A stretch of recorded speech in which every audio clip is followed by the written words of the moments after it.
दोस्तों, बरसात का मौसम होता है और एक प्राइवेट स्कूल होता है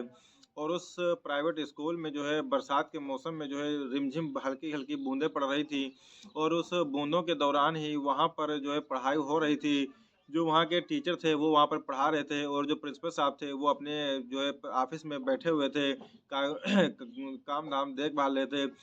दोस्तों, तभी कुछ ऐसा होता है कि वहाँ पर जो है एक डीएम साहब की जो गाड़ी होती है, वो गाड़ी आकर के वहाँ पर रुकती है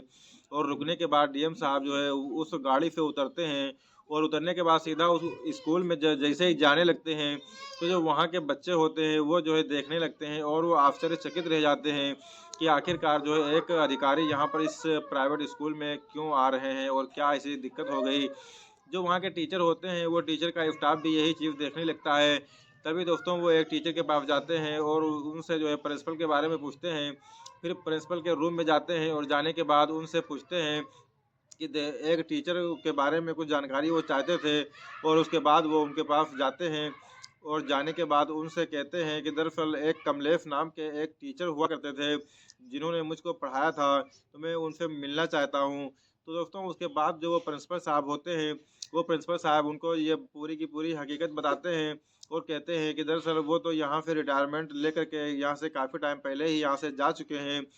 और रही बात में उनके एड्रेस की, तो उनका एड्रेस जो है मैं फ़ाइलों में निकाल कर के पुराना जो रिकॉर्ड है, उससे निकाल कर के मैं आपको दे सकता हूँ और आप उस एड्रेस पे जा कर के उनसे मुलाकात कर सकते हैं। लेकिन दोस्तों तभी कहीं न कहीं प्रिंसिपल साहब जो ब आश्चर्यचकित रह जाते हैं और सोचने लगते हैं, सोचते हैं ये लगते हैं कि दरअसल एक इतना बड़ा अधिकारी जो है वो उनको जो है क्यों ढूँढ रहा है, एक छोटे से आदमी को।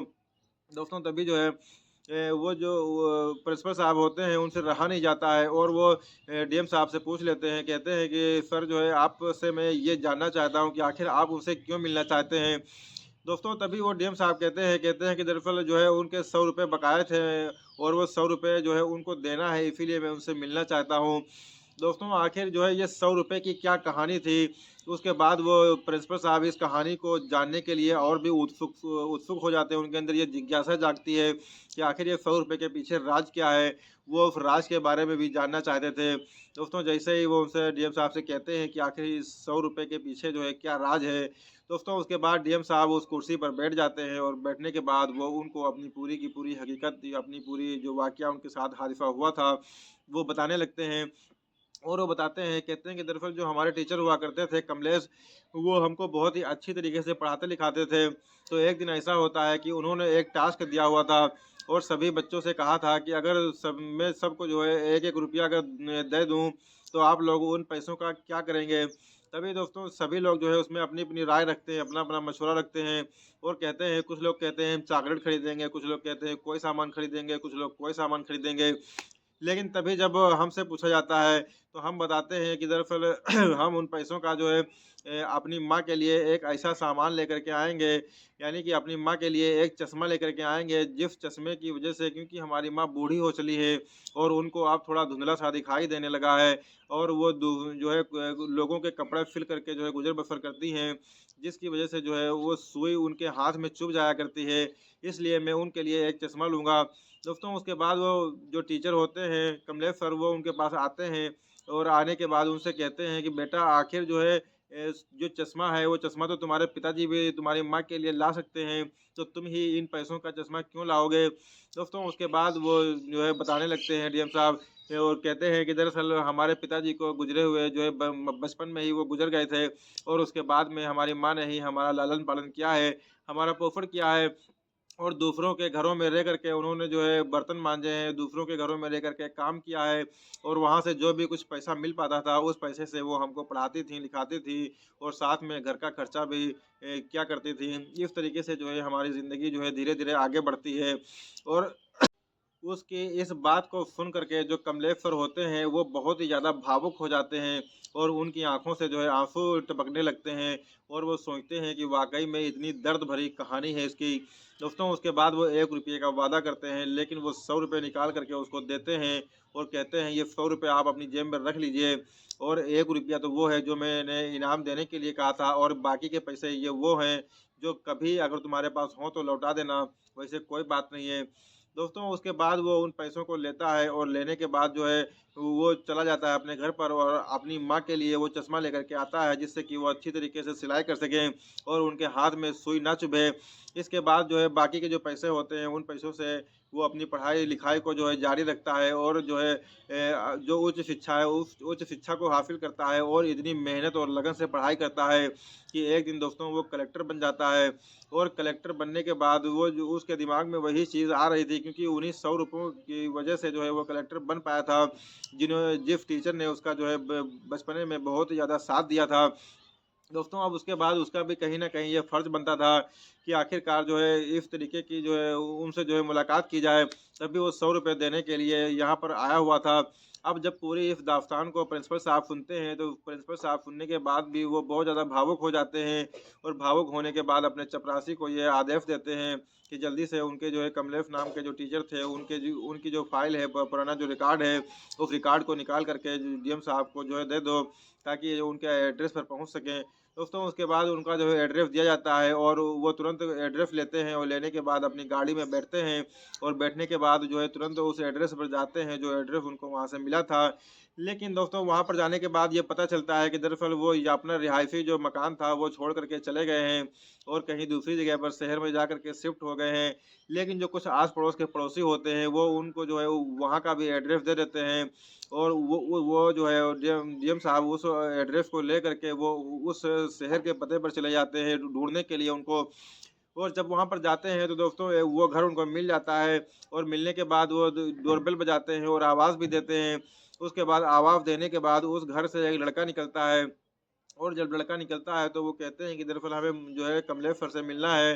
तो क्या वो घर के अंदर हैं? तभी दोस्तों वो जो लड़का होता है वो बहुत ही ज़्यादा प परेशान हो जाता है, आश्चर्यचकित रह जाता है कि आखिरकार ये उनसे क्यों मिलना चाहते हैं और हम लोग तो यहाँ पर दोबारा शिफ्ट हुए हैं, तो हम लोगों को तो कोई जानता भी नहीं है और ये उनका नाम पूछ रहे हैं। क्योंकि दरअसल बात ये होती है कि उसने अपने पिता को उस लड़के ने अपने पिता को यानी कि कमलेश सर को जो है और अपनी माँ को उन दोनों को जो है उसने वृद्धाश्रम में छोड़ रखा था।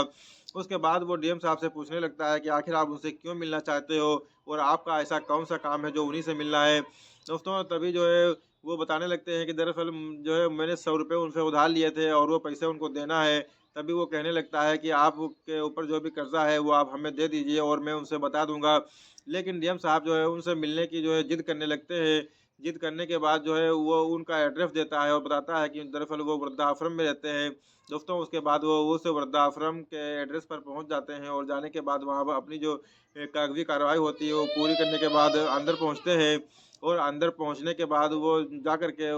उसी रूम में जो रूम नंबर उस पे लिखा हुआ था, उस रूम में पहुँचते हैं तो जैसे ही अंदर एंट्री करते हैं, तो एंट्री करने के बाद देखते हैं कि वहाँ पर जो कमलेश सर होते हैं और जो उनकी पत्नी होती हैं, वो दोनों लोग बेड के ऊपर लेटे हुए आराम फरमा रहे थे। तभी वो जा कर के उनसे जो है बातचीत करते हैं, क्योंकि अब वो काफ़ी ज़्यादा वृद्ध हो चुके थे और कम दिखाई भी देने लगा था उनको और याददाश्त भी थोड़ा-सा कमज़ोर हो गई थी। उसके बाद में वो जा कर के बताते हैं और वो बताते हैं कि दरअसल मैं वही लड़का हूँ जिस लड़के को जो है आपने कभी 100 रुपए उधार दिए थे और जो है मैंने अपनी कहानी आपको बताई थी चश्मे वाली, अपनी माँ वाली। दोस्तों उसके बाद वो जो कमलेश सर होते हैं वो अपने जो है बुद्धि पर काफ़ी ज़्यादा डो ज़ोर डालते हैं और ज़ोर डालने के बाद वो चीज़ उनको याद आती है और जब वो चीज़ उनको याद आती है तो वो कहते हैं कि वाह बेटा, बेटा हो तो तेरे जैसा हो। जो एक नालायक बेटा हमारा है जिसने मुझे इस वृद्धाश्रम में छोड़ रखा है और एक तू बेटा है जो 100 रुपए आज जो है वापस करने आया है।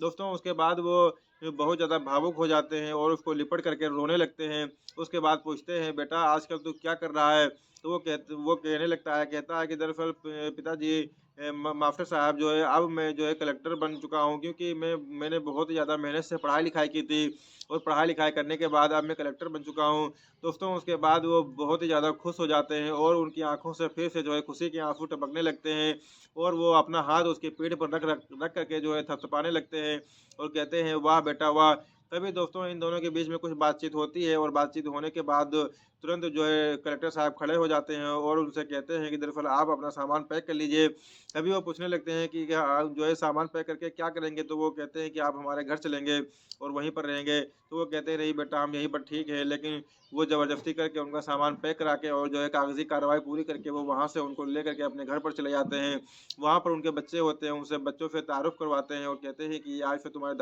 दादी हैं, दूसरे वाले। दोस्तों उसके बाद वो लोग आपस में जो है प्यार-मोहब्बत से एक साथ जो है रहा करते हैं, क्योंकि जो कलेक्टर साहब होते हैं उनकी शादी भी हो चुकी होती है और उनके बच्चे भी होते हैं 2। तो दोस्तों इस तरीके से जो है वहाँ पर जो कलेक्टर साहब के जो पहले से माता-पिता होते हैं, तो वो लोग भी इन लोगों से जो है अच्छे ताल्लुकात रखते हैं और प्यार-मोहब्बत से सभी लोग एक साथ रहते हैं, किसी भी प्रकार की कोई दिक्कत नहीं होती है। और अक्सर जो है कलेक्टर साहब अपने काम में व्यस्त रहते हैं और ये लोग अपना घर पर जो है मस्ती करते रहते हैं साथ में।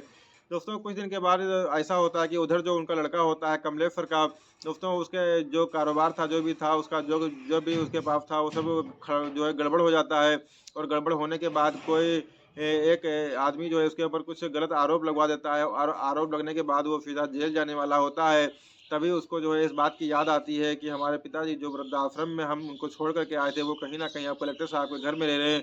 तभी वो कलेक्टर साहब के एड्रेस पर जाता है और जाने के बाद वहाँ पर वॉचमैन से कहता है कि हमारे माता-पिता इसमें रहते हैं, प्लीज़ आप उनसे कह दीजिए कि उनका बेटा यहाँ आपसे मिलने के लिए आया है। तभी वो वॉचमैन जाकर के उनसे बताते हैं कमलेश्वर से, तो कमलेश्वर कहते हैं कि जाओ उससे कह दो जाकर के कि उनका कोई बेटा नहीं है, उनका बेटा मर चुका है। दोस्तों उसके बाद वो आकर के उनको उसको बताता है और जब बताता है तो वो उस बात को जब सुनता है तो बहुत परेशान हो जाता है और उसके बाद बाहर ही खड़ा रह कर के वो चिल्लाने लगता है कि पिताजी, पिताजी आपका बेटा आ गया है, मैं वहीं हूँ। दोस्तों उसके बाद वो सभी लोग जो है 4-5 लोग घर से निकलते हैं। वो निकलने के बाद जो कमलेश्वर होते हैं वो उससे कह देते हैं कि तुम यहाँ से जल्दी से निकल जाओ, क्योंकि मेरा अब कोई बेटा नहीं है। मेरा बेटा उसी दिन मर गया था जिस दिन मेरे बेटे ने मुझको वृद्धाश्रम में छोड़ दिया था, जबकि मैंने उसको मना किया था। दोस्तों उसके बाद वो जो है वॉचमैन को आदेश देते हैं और कहते हैं कि इसको धक्के मार करके यहाँ से जो है निकाल दीजिए। तभी वो कहने लगता है कि पिताजी इस बार हमें बचा लीजिए, क्योंकि इस बार हम जेल जाने वाले हैं। और जो है आपका दूसरा बेटा तो कलेक्टर है, वो हमें बचा सकता है। तभी वो कहते हैं कि नहीं, ये तो तेरे किए की जो है सज़ा है, जैसा तूने जो है कर्म किया है वैसे ही तुझे सज़ा मिल रही है। दोस्तों उसके बाद वो उसको वहाँ से जो है लात घुसे मार करके वहाँ से भगा दिया जाता है और वो चला जाता है। और यहाँ पर जो है ये पूरी की पूरी फैमिली जो होती है कलेक्टर साहब की और जो है ये जो मास्टर साहब होते हैं कमलेश्वर, ये सभी लोग मिल कर के आपस में जो है हँसी-खुशी से रहा करते हैं। इस तरीके से जो है आप खुद सोच सकते हैं कि किस तरीके से जो है कलेक्टर साहब ने उनको जो है अपने माँ-बाप की तरह जो है बना करके अपने घर में रखा है, उनकी अच्छी तरीके से पालन-पोषण किया है, परवरिश की है। और जो है उनको बहुत ही ज़्यादा वो लोग मानते हैं और प्यार करते हैं। किसी भी प्रकार की कोई दिक्कत, कमी नहीं आने देते हैं। जो भी परेशानियाँ, जो भी बीमारियाँ उनकी थी, वो सब खत्म हो चुकी थी। और अब आज जो है मुकफ्फर एक एक कमलेश्वर जो है आज एक स्वस्थ ज़िंदगी जो है जी रहे हैं। दोस्तों ये थी आज की हमारी कहानी। ये कहानी कैसी लगी प्लीज़ जो है लाइक कीजिएगा, कमेंट कीजिएगा और हमारे यूट्यूब चैनल को सब्सक्राइब कीजिएगा। दोस्तों मिलते हैं एक नए दिन, एक नई कहानी के साथ। तब तक के लिए शब ख़ैर।